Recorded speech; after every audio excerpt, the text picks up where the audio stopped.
आप सभी को मेरा प्यार भरा नमस्कार। एक बार फिर से आप सभी का जिज्ञासुजनों का जीवन दर्शन करने वालों का मैं फिर से स्वागत करता हूँ हमारे इस गीता अध्ययन सत्र में, जहाँ पे हम कर्म योग को जान रहे थे।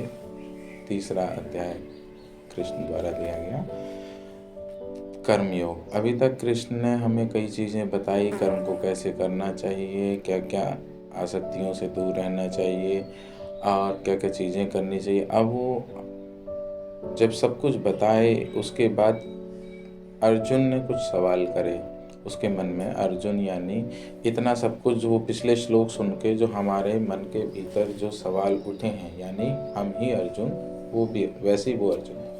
अर्जुन के मन के भीतर जो सवाल उठे वो उन्होंने उठाए हैं और मैं कोशिश करूँगा कि उस समय अर्जुन ने उठाए थे, आज मैं खुद आपकी तरफ से कुछ उसमें से सवाल उठा के उन सब के जवाब आप तक पहुंचाने की कोशिश करूँगा। तो आइए शुरू करते हैं अपना आज 36 श्लोक। आज हम 5-6 श्लोक लेंगे इकट्ठे, क्योंकि ताकि एक ही वीडियो में आपको पूरी बात समझ में आ जाए। अलग अलग श्लोक में अलग अलग, क्योंकि आज वो पूरी बात, पूरा एक सवाल है और उसका पूरा एक जवाब है, उसके 5-6 श्लोक हैं, इसलिए आज हम सबको इकट्ठा लेंगे। पहले श्लोक में पढ़ लेता हूँ, उसके बाद उनके भावार्थ में जाएंगे। तो शुरू करते हैं 36वां श्लोक। अर्जुन वाच। यहाँ पे अर्जुन बोलना शुरू करते हैं। वो कहते हैं श्री कृष्ण से, अथ केन प्रयुक्तो अयम पापम चरते पुरुषः अच्छिन्न अपि वाष्णेय बलात् इव नियोजितः। उसके बाद अगले में श्री भगवान वाच। यहाँ पे मतलब श्री भगवान वाच मतलब यहाँ पे ब्रह्म, स्वयं ब्रह्म कृष्ण रूप से बोल पड़े कि जो अर्जुन ने सवाल पूछा उसका जवाब यहाँ पे कृष्ण दे रहे हैं ब्रह्म रूप में। श्री भगवान वाच। काम एव क्रोध एषः क्रोधः एव रजगुण समुद्भव महापाप सा विधि एनम ए वैरिणाम। अगले श्लोक में कृष्ण कह रहे हैं, धूमेन आव्रियते वही यथा आदर्श मलेन च यथा उल्बेन आवृता गर्भ तथा तेन इदम आवृतम। अगले श्लोक में कृष्ण कह रहे हैं, आवृतम ज्ञानम एतन ज्ञानिनः नित्यवैरिणा कामरूपेण कौन्तेय दुष्पुरेण अनलेन च। अगले श्लोक में वो कह रहे हैं, इंद्रियाणि मनः बुद्धि अस्य अधिष्ठान उच्चेत एतः विमोहयति एषः ज्ञानम आवृत्य देहिनम। अगले श्लोक में कह रहे हैं, जो आज का लास्ट श्लोक है, उसमें कह रहे हैं, तस्मात् त्वम इंद्रियाणि आदौ नियम्य भरतऋषभ पापमानं प्रजहि एनं ज्ञानम विज्ञाननाशनम। तो इसका भावार्थ लेते हैं शुरू से कि अर्जुन ने पहले सवाल क्या क्या, मतलब हम लोगों के मन में सवाल क्या क्या रहते हैं। अब यहाँ पे अर्जुन कह रहे हैं, हे वृष्णवंशी, हे वैष्णव वंश के प्रभु विष्णुवंशी, क्योंकि पूछने से पहले पूछने वाले ने भी उनको स्वयं विष्णु वंश से बनाया, उनको स्वयं परमात्मा वंश से बना संबोधित करते हुए ये जानने की कोशिश करी। जब हम किसी को जिस रूप में जानने जाएंगे, हमें उसी रूप का ज्ञान मिलता है। इस हिसाब से यहाँ पे इसीलिए अर्जुन ने अपने गुरु कृष्ण को हे विष्णुवंशी का वो दिया। वो कहते हैं, हे विष्णुवंशी, मनुष्य ना चाहते हुए भी पाप कर्मों के लिए प्रेरित क्यों होता है? ऐसा लगता है कि उसे बलपूर्वक उसमें लगाया जा रहा हो। अब ये हम सब की भीतर एक जिज्ञासा जागती है। हम जब भी सोचते हैं कोई अध्यात्म का या भगवान का है या किसी भी सत्य या फिर किसी भी इन चीज़ों के बारे में बात आती है, तो हम ये सोचते हैं, कोई हमें कहता है हम गलत कर रहे हैं, तो हम भी ये सोचते हैं कि कई पूरे दिन भर की 70% से भी ऊपर तक की चीज़ें हम बस कर दे रहे हैं, अपने आप हो जा रही हैं। बस स्वतः एक रूटीन सा बना हुआ है, सब कुछ चल रहा है और फिर बाद में पता चलता है ये सब गलत है, गलत तरीके से। अब तो वो अर्जुन ये पूछ रहा है कि ये हमें इन पाप कर्मों की तरफ अपने आप चले गए। वो जो हमें, जो किसी आदमी, कोई अगर आदमी गलत ही रास्ते पे जा रहा है, और उसके बारे में भी अगर हम बात करते हैं, तो वो भी पैदा जब हुआ था तब गलत तो नहीं था, उसको उस रास्ते पे भी तो किसी ने पहुंचाया, किसी गुणों ने पहुंचाया। तो वो यहाँ पे अर्जुन का यही कहने का मतलब है कि आदमी अपनी इच्छा से नहीं, वो तो जबरदस्ती पाप की तरफ को जा रहा है और कोई ऐसा लगता है उसे कोई प्रेरित कर रहा है बलपूर्वक। जैसे कोई, वो कह रहे हैं ऐसा लगता है कि उसे कोई बलपूर्वक उसमें लगाया जा रहा है, कि अंदर से मन कह रहा है या जो भी है, उस आदमी, उसकी क्या गलती। ये यहाँ पे अर्जुन ये पूछ रहे कि मेरी क्या गलती, ये भीतर से कौन है जिनको ऐसा, मुझे ऐसा लग रहा है, हम सबको ऐसा लगता है कि हमारे भीतर ये मन है या जो भी है, वो हमें इतना ऐसा क्यों कर रहा है। अगर इससे अच्छा, अगर जो सही है वो उसी की तरफ ही आकर्षित हो, वही हम करें नहीं, ये दूसरी तरफ क्यों जाता है इसे, और हम क्या कैसे नहीं इसे नहीं रोक पाते हैं। कोई ऐसा उपाय वो, और प्रश्न के रूप में वो पूछ रहे हैं। तो यहाँ पे इसके बाद कृष्ण शुरू करते हैं बताना। जब अर्जुन का इतना सवाल जानते हैं, फिर कृष्ण शांत होकर उसका सवाल सुनने के बाद यहाँ पे उसे जवाब देना शुरू करते हैं। वो कहते हैं, हे अर्जुन, इसका कारण रजोगुण के संपर्क से उत्पन्न काम है, जो बाद में क्रोध का रूप धारण करता है और जो इस संसार का सर्वभक्षी पापी शत्रु है। अब देखिए, यहाँ पे कृष्ण समझा रहे हैं कि अर्जुन, ये पूरी प्रकृति तेरी, जो भी पूरा शरीर है, सारी जितनी भी चीज़ें तक तेरी पूरी बुद्धि और कल्पना सब पहुँचती है, वो सभी चीज़ें प्रकृति की हैं। और प्रकृति का जो आधार है वो सत, रज और तम है। तो यहाँ पे अर्जुन के हिसाब से अर्जुन को वो बता रहे हैं कि रजोगुण के संपर्क से उत्पन्न काम है, इसका कारण। अर्जुन को जो कारण बताया उन्होंने कहा ये रजोगुण से, जो उसके रजोगुण था, उस रजोगुण से उत्पन्न, रजोगुण मतलब अहंकार का, मैं से उत्पन्न, मैं अर्जुन, उससे उत्पन्न जो उनका, इसीलिए उन्होंने यहाँ पे अर्जुन को अर्जुन नाम से ही संबोधित करा है। तो उससे उत्पन्न होता है काम, उस रजोगुण से, जो रजोगुण आधार है, रजोगुण, तमोगुण, सतोगुण जो आधार है उस अर्जुन का भी और इस पूरी सृष्टि का भी और हमारा भी, मतलब संपूर्ण प्रकृति का आधार है। प्रकृति के तीनों स्तंभ, जिन्हें हम ब्रह्मा, विष्णु, महेश के नाम से जानते हैं। तो उसके वो गुणों के रूप में हर शरीर में है, हर शरीर में ये तीनों गुण व्याप्त हैं। अब इन तीनों गुणों के अपने अपने राग द्वेष हैं, ये पीछे उन्होंने बताया था। इन तीनों के अपने अपने राग द्वेष हैं, जो इनके इंद्रियों से रिलेट करते हैं, हर इंद्रियों पे जाकर रिलेट कर जाते हैं। तो अब इन तीन गुणों में बोल रहे, जो रजोगुण है, रजोगुण के संपर्क से उत्पन्न काम है। रजोगुण से जब आपका संपर्क होता है, मतलब आपका रजोगुण जब संपर्क में आता है, तो उससे काम उठेगा, उत्पन्न काम है।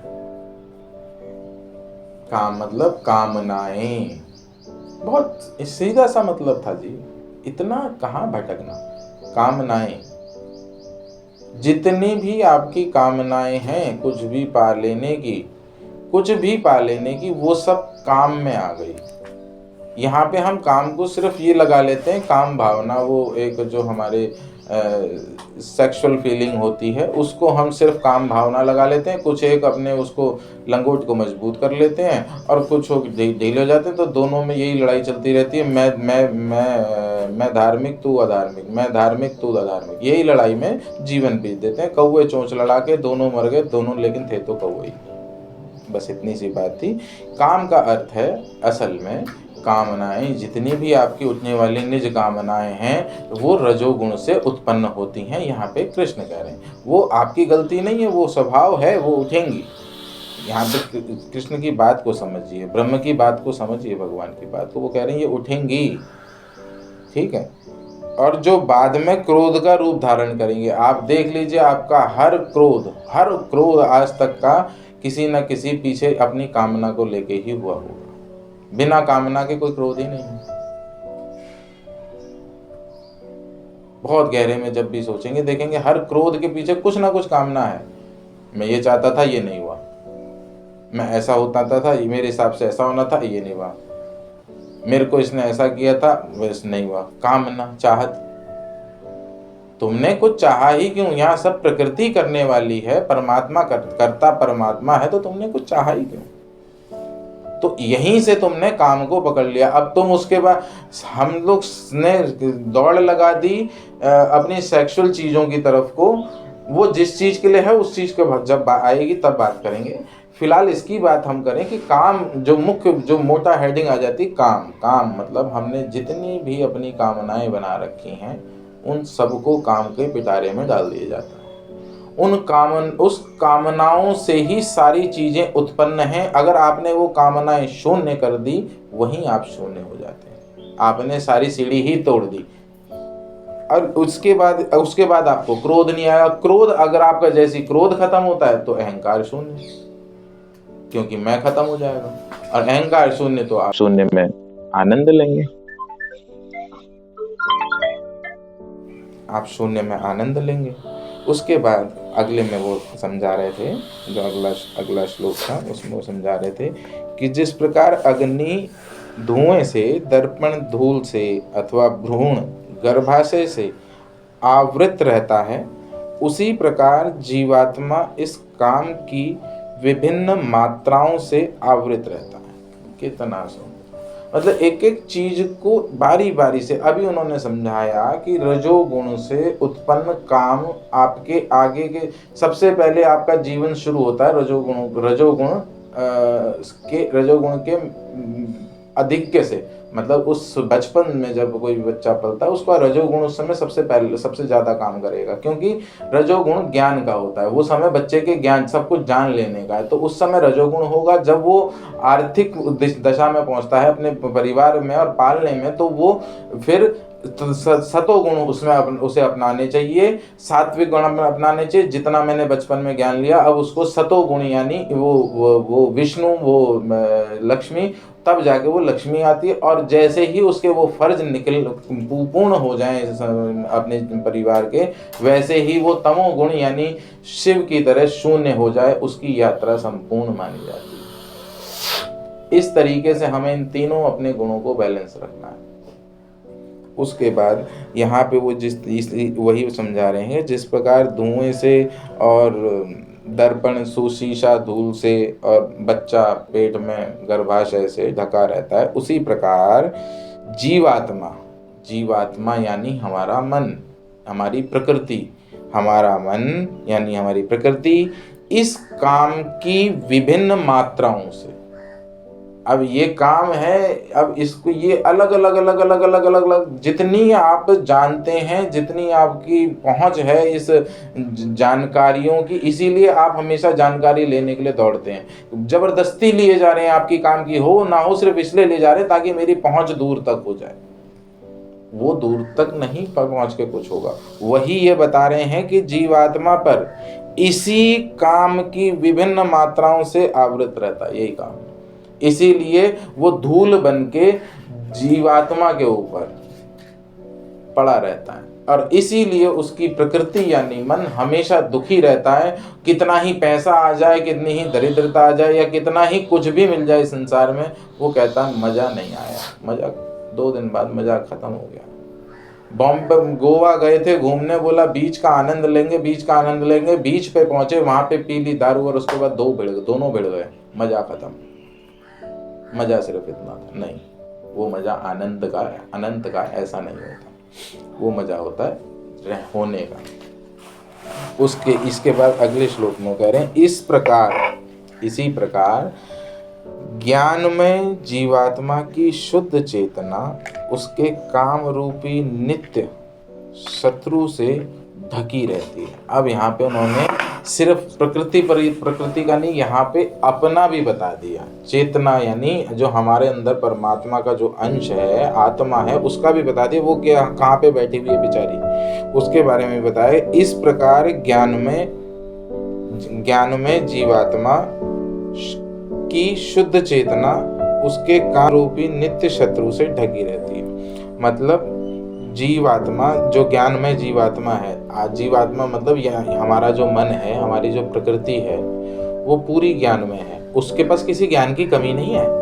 इसीलिए तुम्हें बार बार ये कहा जाता है कि तुम्हें कुछ नया जानने के लिए है नहीं, सब कुछ तुम्हारे भीतर है, इसीलिए कहा जाता है वो। इसीलिए यहाँ पे कृष्ण उसको कह रहे हैं जीवात्मा को कि ज्ञान में जीवात्मा की शुद्ध चेतना, यानी ज्ञान में चेतना, जो ज्ञान में जो जीवात्मा हमारी प्रकृति है, मतलब हमारी जो ज्ञान में पार्वती है ये प्रकृति, वो शांत शुद्ध चेतना, शुद्ध शून्य से चेतना से उसके काम रूपी शत्रु से, काम वो जो है जीवात्मा काम रूप से ढकी हुई है, और जीवात्मा के नीचे चेतना ढकी हुई है। ये हो गई हमारी तीनों लेयर। अब हम जब सबसे पहले ये जो काम रूपी धूल जो है इसे हटाएंगे, इसे जब हटाएंगे तो जीवात्मा शुद्ध होगी। जीवात्मा शुद्ध होगी तो उसके ज्ञान से और उसके वो रोके जाने से, उसके विवेक से हम जो भीतर अपनी शून्यता है, उस शुद्ध चेतना को, अपने स्वरूप को देख पाएंगे। ये यहाँ पे कृष्ण बता रहे हैं। अगले में वो कहते हैं, अब इसके आगे वो क्या बता रहे हैं, इंद्रिय, मन और बुद्धि इस काम के निवास स्थान है। इनके द्वारा यह काम जीवात्मा के वास्तविक ज्ञान को ढककर उसे मोहित कर लेता है। तुम्हारे यहाँ पे तुम्हारी सारी समस्याओं का शत्रु भी बता दिया, कहाँ बैठता है एड्रेस भी दे दिया, और मारने के तुम्हें हथियार भी दे दिए। इसके बाद भी हम मार नहीं पाते, इसीलिए वो बैठ के हंसते हैं और देख के आनंद लेते हैं। पूरे महाभारत में इसीलिए कृष्ण हंसते रहे, बोला सब इनके सामने ये फिर भी नहीं मान सकते। और यही कृष्ण का आनंद था, यही जागृतों का आनंद है कि यहाँ जो जितने भी लोग जागने का दावा कर रहे हैं, असलियत में वो सब सोए हुए। तो यहाँ वो कहते हैं कि इंद्रिय, मन और बुद्धि, ये जो हमारी तीन चीजें हैं, पंच कामेंद्री, ज्ञानेंद्री हैं, जनेंद्री, ठीक है, और उसके बाद मन, और उसके बाद बुद्धि, जितने हमारे पास हथियार थे, इन सब हथियारों पे कौन, काम के निवास स्थान है। इन सब जगह पे काम बैठा हुआ है। काम मतलब कामनाएं, स्वार्थ, लालच, वासनाएं वहाँ पे विराजमान है। इन सब जगहों पे अलग अलग वासनाएं हर जगह पे विद्यमान है। बुद्धि में भी वासनाएं हैं, इंद्रियों में वासनाएं हैं, कर्म मन में वासनाएं हैं। हम कुछ गलत अपने हाथ पाँव से कर भी रहे हैं, गलत देख भी रहे हैं, वो इनकी वासनाएं हैं। उसके बाद अंदर जा रहा, उसमें मन अलग भाव दे रहा, वो उनकी मन की वासनाएं हैं। बुद्धि उसमें और गुड़ गोबर कर दे रही है, वो उसकी वासनाएं हैं। निकल के जो एक्शन हो रहा है वो बिल्कुल ही तबाहीजनक है। इसीलिए आज प्रकृति गर्मी में बरसात और बरसात में सूखा डाल रही है, इसीलिए यह हाल प्रकृति का हो चुका है। इसके आगे एक अगले श्लोक में वो बता रहे हैं कि इसलिए, अब वो फाइनल डिसीजन, इसीलिए यहाँ तक का श्लोक लिए थे आज, इसलिए फाइनल डिसीजन में कह रहे हैं, इसलिए हे भरतवंशियों। अब यहाँ पे उन्होंने सिर्फ अर्जुन को नहीं, ये पूरे ब्रह्मांड को अनंत समय से अनंत समय तक के लिए बोल दिया। हे भरतवंशियों, मैं श्रेष्ठ अर्जुन, अब उसके पीछे से अर्जुन लगा दिए ताकि अर्जुन को ये ना लगे कि मैं किसी और को बता रहा हूँ। दोनों का कितने सुंदर रूप से ब्रह्म ने यहाँ पे ख्याल रखा है। हे भरतवंशियों, इसमें भरतवंशियों सबके लिए बोल दिया कि तुम भी सुन लेना, ये खाली अर्जुन के लिए नहीं है। और अर्जुन ये ना समझ ले कि वो औरों को बता रहे हैं इसलिए उसके आगे कह दिया मैं श्रेष्ठ अर्जुन, ठीक है। तो उसके बाद वो कहते हैं प्रारंभ में ही इंद्रियों को वश में करके इस पाप के महान प्रतीक काम का दमन करो और ज्ञान तथा आत्म साक्षात्कार के इस विनाशकर्ता का वध कर दो। इसलिए तुम्हें यहाँ पे निष्कर्ष में ब्रह्म जो है तुम्हें मतलब तुम ही, कोई ब्रह्म या कृष्ण मत समझिएगा, ये तुम ही ये बता रहे हो। तुम ये पहले बता के गए हो अपने शुद्ध रूप से कि प्रारंभ मतलब जीवन के शुरू से ही हमें माँ बाप रूप में ये समझना पड़ेगा कि हमें बच्चों के साथ कैसे रहना है। हमें बच्चों को शुरू से ही इंद्रियों को वश में, उनके इंद्रियों को उनके वश में करके उनकी इच्छाओं को उनको ये बताना, उनको इस तरीके से समझाना, उनकी इच्छाओं में पीछा करते करते हर इच्छा को गिरा देना उनके मन के भीतर। ये नहीं कि उनको मना कर देना, उनसे जबरदस्ती करना, नहीं। वो आपको कुछ कहते हैं, आप उस इच्छा में उनके साथ जाइए, उनको आगे तक ले जाइए, आगे उसमें जो खराबी है वो उसे दिखा के उसकी इच्छा गिरा दीजिए सदा के लिए। वो जिंदगी में दोबारा वो कार्य नहीं कर पाएगा। इस तरीके से अगर आप अपने बच्चे को शुरू से ही, यहाँ पे वो आपको आदेश दे रहे हैं, हर माता पिता के लिए भी आदेश है कि प्रारंभ से ही इंद्रियों को वश में करने और इस पाप के महान प्रतीक काम को दमन करें। मतलब इस पाप के महान प्रतीक मतलब यहाँ पे महान प्रतीक बोले यानी हमारे अंदर जितना हमारे जीवन को गुड़गोबर जितना करने वाला है वो सब, वो कह रहे हैं हमारी कामनाएं हैं, ये सबसे महान है। और फिर इन कामनाओं के ऊपर जैसे हम बर्फी में वर्क चढ़ाते हैं ना, वैसे वर्क चढ़ता है इसके चारों तरफ से अहंकार का, मैं का। ये कामनाएं किसकी? मेरी। अहंकार की बात आगे होगी, अभी फिलहाल कृष्ण कामना की बात कर रहे हैं। तो कामना में वो कह रहे हैं कि इस महान शत्रु कामनाओं का शुरू से ही, बचपन से ही दमन करें। श्रेष्ठ बनने की कोशिश ना करें। श्रेष्ठ आज आप बनेंगे, कल कोई आपसे दूसरा श्रेष्ठ बन जाएगा, परसों तीसरा बन जाएगा। उत्तम बनने की कोशिश करें, क्योंकि उत्तम बनने की कोई सीमा नहीं है, किसी से कंपटीशन नहीं है। उत्तम सर्वोत्तम होता है, उसका कोई, वो अनंत होता है। इसीलिए जब आप उत्तम बनने चलते हैं तो आपका साक्षात्कार आगे कभी ना कभी चल के उस अनंत से हो जाएगा, क्योंकि उत्तम स्वयं में एक अनंत है। तो इसलिए आप सबको यहाँ पे कृष्ण जो समझा रहे हैं, बहुत गहरी चीजें समझा रहे हैं कि अपनी जो कामनाएं हैं उनको जब आप वश में करेंगे तभी आपकी वासनाएं वश में होंगी, और जब वासनाएं वश में होंगी तभी आप अपने मैं को रोक पाएंगे, और मैं को रोक पाएंगे तभी आप ब्रह्म को, उस परमात्मा को पा पाएंगे। ये पूरा सार कृष्ण ने आज इन 6 श्लोकों में दिया है, फर्श से अर्श तक का, शून्य से अनगिनत होते हुए शून्य में वापसी का, जिसके लिए हमारे यहाँ एक कहावत फेमस है कि धरती गोल है लौट के पंछी वहीं आता है। ये इसीलिए कहा गया कि तुम चले शून्य से थे, करोड़ों तक जाओगे, फिर घूम के तुम्हें शून्य में ही आना है। ये तुम्हारी यात्रा है। इसलिए जिस समय जिसको जैसा समझ में आता है वो यात्रा में चलता रहे और शून्य की तरफ को बढ़ता रहे। जितनी अपनी कामनाओं को हो सके समझ के, उनका सत्य जान के, उनको छोड़ने की कोशिश करता रहे। इसी मंगल कामना के साथ आपका जीवन आनंदमय हो, मंगलमय हो, आप सत्य के राही बने, आपको सत्य की रोशनी मिले। इसी मंगल कामना के साथ जय श्री कृष्ण। हर हर महादेव।